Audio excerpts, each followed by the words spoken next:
As part of our CT abdomen and pelvis series, I'm going to be posting some interactive case-based videos. By interactive, I mean that you'll be able to scroll through full CT imaging studies on your own and then learn around each case. These will usually be unknown cases or cases surrounding a particular theme. This video is 3 cases on a theme. To access the cases, I'll post QR codes on the screen, so you can use your phone camera to open up the case and scroll through it on your phone. Or you can click the corresponding link in the description and open up the case in a browser alongside the video. The cases will look something like this, and you can access the different series here on the left. If you're on your phone, to access the different series, click the icon in the top left corner to have them pop up and select the appropriate series. You also have your standard PACS tools along the top here. Before taking the cases, I recommend you watch our introductory videos, a practical introduction to CT and introduction to CT of the abdomen and pelvis.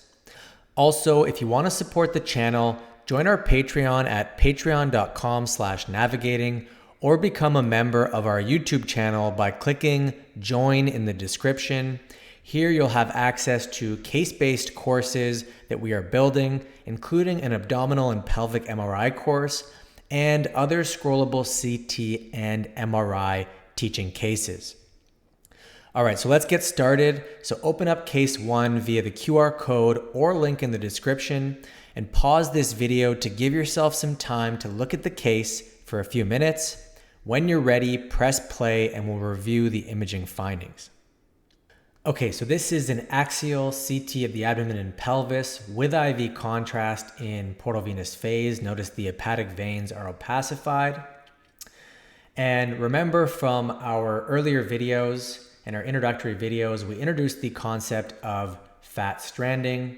Here you'll notice that there's quite a bit of inflammatory stranding surrounding the pancreas. So normally around the pancreas, all of this visceral fat here should be clean like the subcutaneous fat, but instead you have quite a bit of stranding in the mesentery here and the retroperitoneum surrounding the pancreas as well. And you have confluent areas of fluid extending inferiorly here in the retroperitoneum.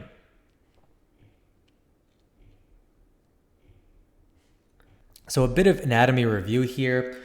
As you recall, the retroperitoneum is separated into the perirenal space, the anterior pararenal space, and the posterior pararenal space.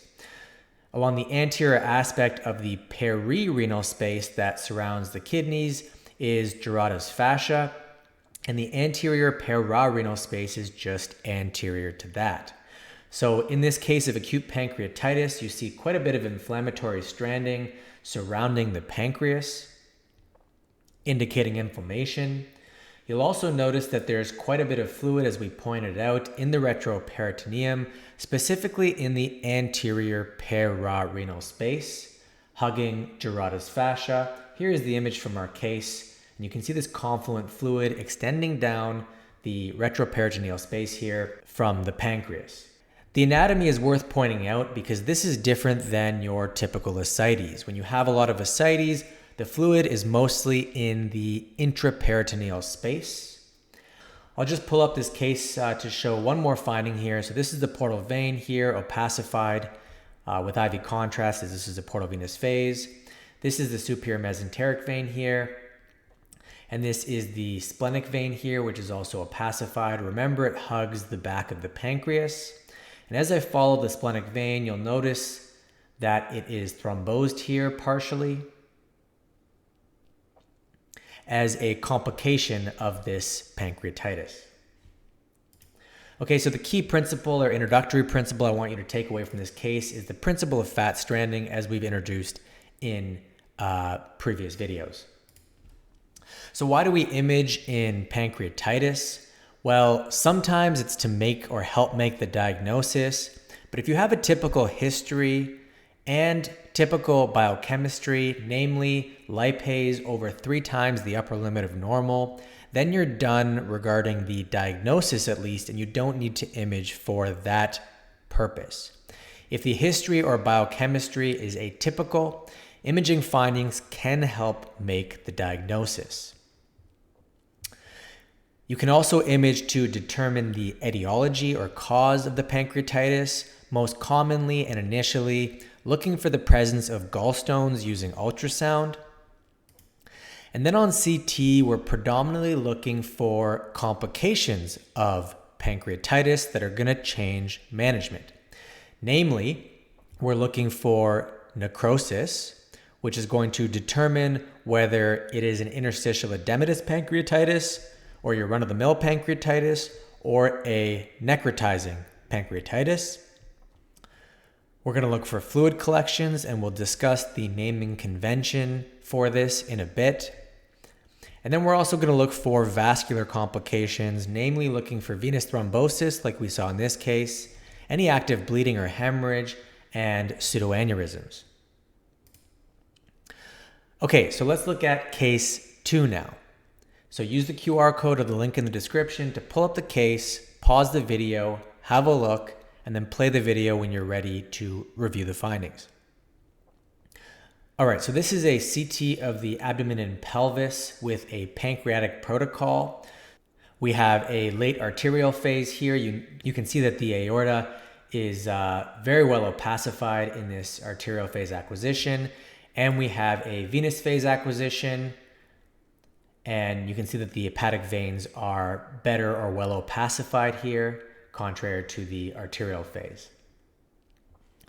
Okay, and the reason why we acquire an arterial phase in these patients is that the late arterial phase is when there is peak pancreatic enhancement. So the pancreatic parenchyma enhances most in this phase. And you'll notice that the pancreatic tail is enhancing normally here. And as I follow the pancreatic tail down here to the body, we no longer see enhancing pancreatic tissue here. We do see enhancing pancreatic tissue in the head and uncinate process of the pancreas. So all of this non-enhancing pancreatic tissue here is pancreatic necrosis. This is what pancreatic necrosis looks like, and this is what we're looking for on these images. A few other findings I want to point out on this study. So you'll notice again, like the previous case, we have quite a bit of peripancreatic inflammation and confluent fluid extending down the anterior pararenal space. We also have more confluent collections of fluid like here along the posterior aspect of the stomach. And you'll notice that because this is relatively acute, along the periphery of this pocket of fluid, there is no peripheral enhancement or no thick peripheral enhancement to suggest organization. We'll talk about the naming convention for these collections in a bit. And then we look at the vasculature again, and we're following the portal vein here. We see the splenic vein coming off here that's opacified, and then it's thrombosed over a long segment. So this is a case of necrotizing pancreatitis, and we're looking at the complications on CT. Namely, we saw necrosis. So this is a necrotizing pancreatitis as mentioned. We saw a pocket or collection of fluid that we would call an acute necrotic collection. And again, we'll talk about the naming in a bit. And we saw venous thrombosis, which is one of the vascular complications that we want to look for. So the key imaging principle, or the first key imaging principle I want you to take away from this case, is what pancreatic necrosis looks like. So here we saw intrapancreatic necrosis that was non-enhancing pancreatic tissue. The second key pancreatitis principle I want you to take away from this case is how we name fluid collections. And that depends on whether we're dealing with interstitial edematous pancreatitis or your run-of-the-mill pancreatitis or necrotizing pancreatitis. And I've displayed the naming convention on the slide, and that depends on whether it's been less than 4 weeks or relatively acute, or more than 4 weeks. And so in this case, we're dealing with a necrotizing pancreatitis, and it's been less than 4 weeks, so this is an acute necrotic collection. If it was an interstitial edematous pancreatitis, we would call an acute collection an acute peripancreatic fluid collection. And if it's been more than 4 weeks, we would call it a pseudocyst. You might think, who cares? A collection is a collection. Why do we name it all these different things? Well, it has implications for management.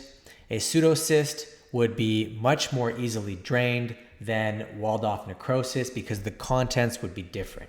In a run-of-the-mill pancreatitis, the fluid collections are more simple than in a necrotic collection, which is going to be filled with necrotic material.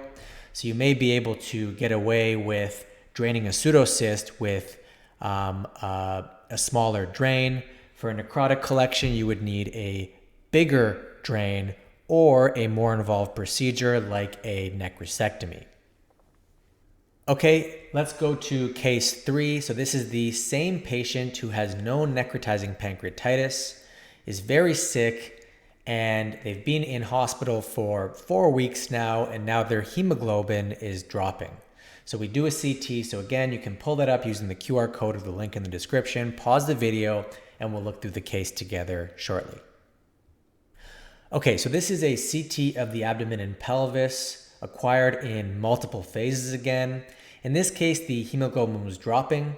So we have a multiphasic acquisition with a non-contrast acquisition first, an arterial phase acquisition. You can see that the arteries are very bright, and a venous phase acquisition. Okay, and the first thing I want you to recognize, remember this is the same patient. This collection that we saw earlier has gotten a lot larger over time, and it has started to organize. So you'll notice that there is peripheral, thick rim of enhancement, and that's what you see as collections begin to mature. And this has been more than 4 weeks, so we would call this walled off necrosis. I also want you to recognize that there is gas throughout this collection. Okay, and anytime you see gas where it's not supposed to be, you have to think, where could it have come from? And anytime you see gas anywhere it's not supposed to be, it could either come from inside the patient, come from outside the patient, or come from gas-forming infection. So inside the patient, is it fistulizing with bowel, for example? Outside the patient, was there intervention like a tube placed or infection? In this case, there was superimposed infection and a drain was placed thereafter. The next thing that I want you to recognize is that the content of this collection has a higher attenuation than does simple fluid. So if you look at the gallbladder here, which contains bile, which is closer to simple fluid, and we compare that to the attenuation here in this collection, you'll notice that it's quite a bit higher in this collection. And in the setting of a dropping hemoglobin, this is almost certainly hemorrhage. So if I draw an ROI here, you'll see that the attenuation is about 60. And this is what acutely clotted blood looks like. So acutely clotted blood has higher attenuation than simple fluid, usually in the 50 to 70 ounce per unit range. And then I'll draw your attention to the arterial phase here. As we're looking through this collection where we know there's hemorrhage, we'll notice that there is a saccular structure here that is filled with IV contrast that was not present on the non-contrast phase. So we know that this is IV contrast. It's saccular in morphology. And if we look at the venous phase, it maintains the same morphology. So this is a pseudoaneurysm. So this is again the same patient who had necrotizing pancreatitis. The fluid collection we called walled off necrosis, And we saw the vascular complications, the venous thrombosis we saw previously. In this case, we had a pseudoaneurysm and associated hemorrhage. So the key principles I want you to take away from this case are: one, what organizing collections look like. So as they start to organize, they, one, have more peripheral rim of enhancement, and two, they start to have more and more positive mass effect, aka pushing away structures around them. Another key principle I want you to take away is that the attenuation of hemorrhage is higher than that of simple fluid. Remember from our CT head video and other videos that acutely clotted blood is bright or relatively bright compared to simple fluid. Again, back to our naming of fluid collections. In this case, this is a necrotizing pancreatitis. It's been more than 4 weeks, so we would call this walled-off necrosis. In this case, it was also infected. And then the last key principle I want you to take away from this case is identifying pseudoaneurysms and differentiating them from active arterial extravasation. So in a patient who's bleeding like this, and when we're looking for a pseudoaneurysm or active extravasation, we generally acquire a non-contrast phase, an arterial phase, and a delayed phase. When we see an abnormal structure that contains high attenuation on the arterial or delayed phase, we want to be able to compare it with the non-contrast phase to confirm that we're actually looking at a structure containing IV contrast. The only thing that's changed from the non-contrast phase to the arterial phase is that we've injected IV contrast. So if it wasn't there before and it's there now, we know it's IV contrast as opposed to bone or metal or something else high attenuation. So a pseudoaneurysm is usually going to look like a saccular, high attenuation structure on arterial phase that was not present on the non-contrast acquisition, and it's going to maintain its morphology on the delayed phase. The attenuation is going to match the arterial blood pool generally, and the key is that it maintains that morphology. This is different than active arterial extravasation, where you're going to see IV contrast where it's not supposed to be. Again, it's not there on the non-contrast, but we see it on the arterial phase. And then on the delayed phase, it's going to change morphology in some way, usually expand in some way. I've drawn them as ovals, but they don't usually look like that. It'll depend on the particular case. But the key here is that they change, or it changes in morphology by the time the delayed phase is acquired. Sometimes active extravasation can be very, very linear. But the key is that on the delayed phase, it's going to change in some way. It may be longer. It may have the same linear morphology and then have pooling IV contrast adjacent. And the second key is to not call linear active extravasation just a normal vessel. So the most common reason I see for missing, brisk, or shooting blood where it's linear active extravasation is that it gets called just a vessel and the active extravasation gets missed. Understandable because it's quite linear on arterial phase. But again, there are two keys to making the distinction. One, you have to know where you're seeing this linear contrast. Is it somewhere where I would expect to see a vessel, or is it somewhere that I would never expect to see a vessel? If it's the latter, it's not likely to be a vessel. And two, it's going to change in morphology on the delayed phase. Now, to reinforce that point, I'm going to show this case of a GI bleed. This has nothing to do with pancreatitis, but it's designed to illustrate the principle. This is a non-contrast acquisition zoomed into the sigmoid colon here, or a segment of sigmoid colon. Notice that there's nothing high attenuation in the lumen. On the arterial phase, I see this high attenuation linear structure here that is IV contrast, and it's in the lumen of the bowel. You would not want to call this a vessel. This is shooting active extravasation. there's no reason why you should have a blind-ended long vessel in the actual lumen of the sigmoid colon. And then again, the key is that when we acquire the delayed phase, it should change in morphology. So here, actually, it looks pretty linear along the anterior aspect here, but don't let that fool you. Here we have pooling contrast here where we did not on the arterial phase. So all of this here was not there prior or has changed in morphology. All of this here is IV contrast where my mouse is or cursor is. That was not there on the arterial phase. So this confirms again that this is active extravasation.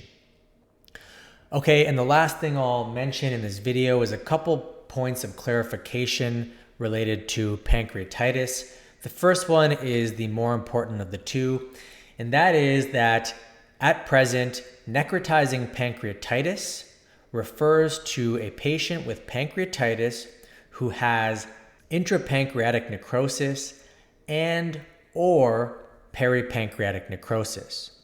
So if you have a patient who has no intrapancreatic necrosis but only has peripancreatic necrosis, that is still considered a necrotizing pancreatitis. And that is because the collection that may result will be necrotic and be managed as a necrotic collection. When it comes to prognosis for these patients, the more intrapancreatic necrosis you have, the worse. Patients who have only peripancreatic necrosis and no intrapancreatic necrosis do better than those who have intrapancreatic necrosis, but they do worse than patients who just have your run-of-the-mill interstitial edematous pancreatitis. Lastly, intrapancreatic collections that are related to pancreatitis are usually or are often referred to as walled-off necrosis, not a pseudocyst. The idea is that if you have an intrapancreatic fluid collection, it's likely that there was some necrosis there and you're looking at walled-off necrosis, not a pseudocyst.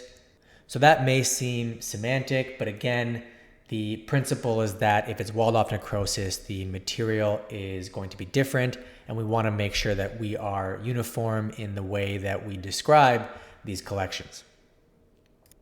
Okay, so that's it for this video. I hope you learned something, and please stay tuned for more case-based videos. Thanks.